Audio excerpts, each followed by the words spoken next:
जय श्री महाकाल दोस्तों।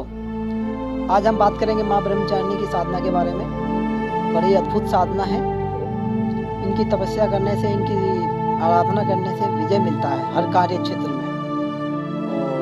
और ब्रह्मचारिणी का शाब्दिक अर्थ बताया गया है भविष्य पुराण में।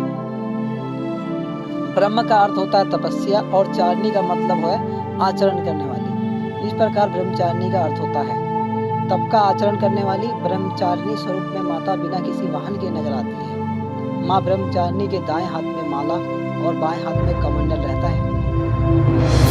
भविष्य पुराण में माता ब्रह्मचारिणी का शाब्दिक अर्थ बताया गया है।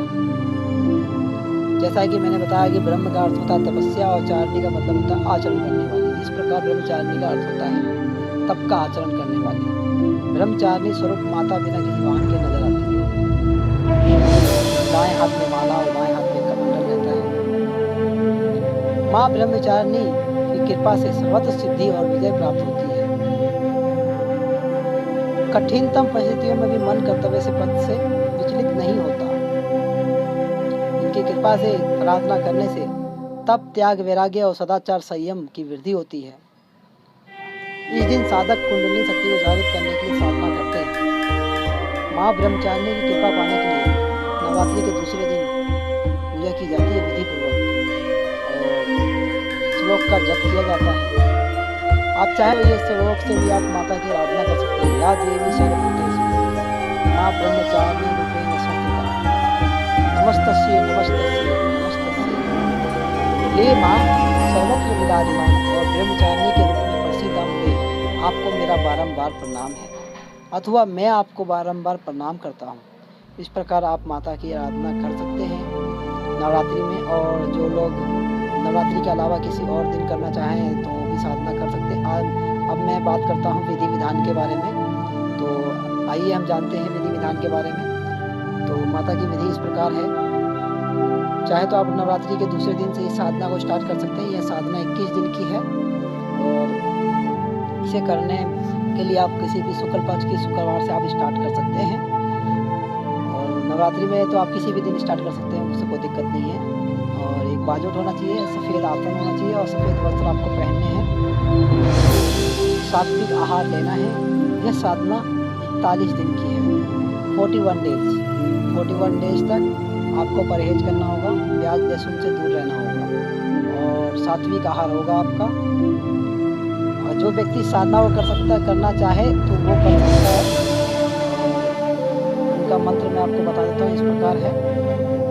मंत्र जो है इस साधना से आपके चमत्कार आपके बाहर कोई नहीं होगा, परिवर्तन आपके अंदर आएगा, आपके भीतर आएगा। आप जैसे जैसे जप करते जाएंगे, साधना करते जाएंगे, उसी प्रकार आपको आपके अंदर खुद ब खुद आपको परिवर्तन महसूस होगा। तो मंत्र मैं आपको बता रहा हूँ। मंत्र इस प्रकार है। ह्रीं श्रीं अंबिकाय नमः। ह्रीं श्रीं अंबिकाय नमः। मंत्र मैं आपको दोबारा बता देता हूँ। ह्रीं श्रीं अंबिकाय नमः। माता ब्रह्मचारिणी का आपको आराधना करना है। इस मंत्र से आपको जप करना है। दूसरा मंत्र भी मैं आपको बता देता हूँ। ओम ऐं ह्रीं क्लीं ब्रह्मचारिण्ये नमः। ओम ऐं ह्रीं क्लीं ब्रह्मचारिण्ये नमः।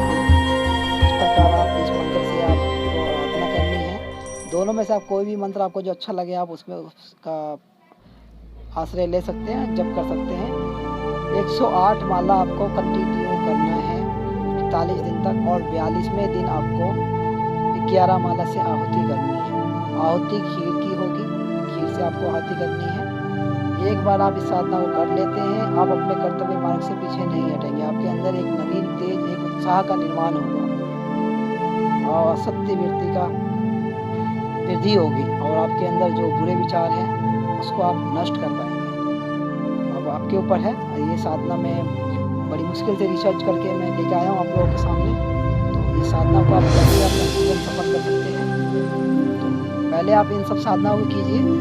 कई लोग मुझे कमेंट कर रहे थे कि तामसी साधना दीजिए, तामसी साधना। तामसी साधना में खतरा होता है, लेकिन सात्विक साधना में कोई खतरा नहीं होता।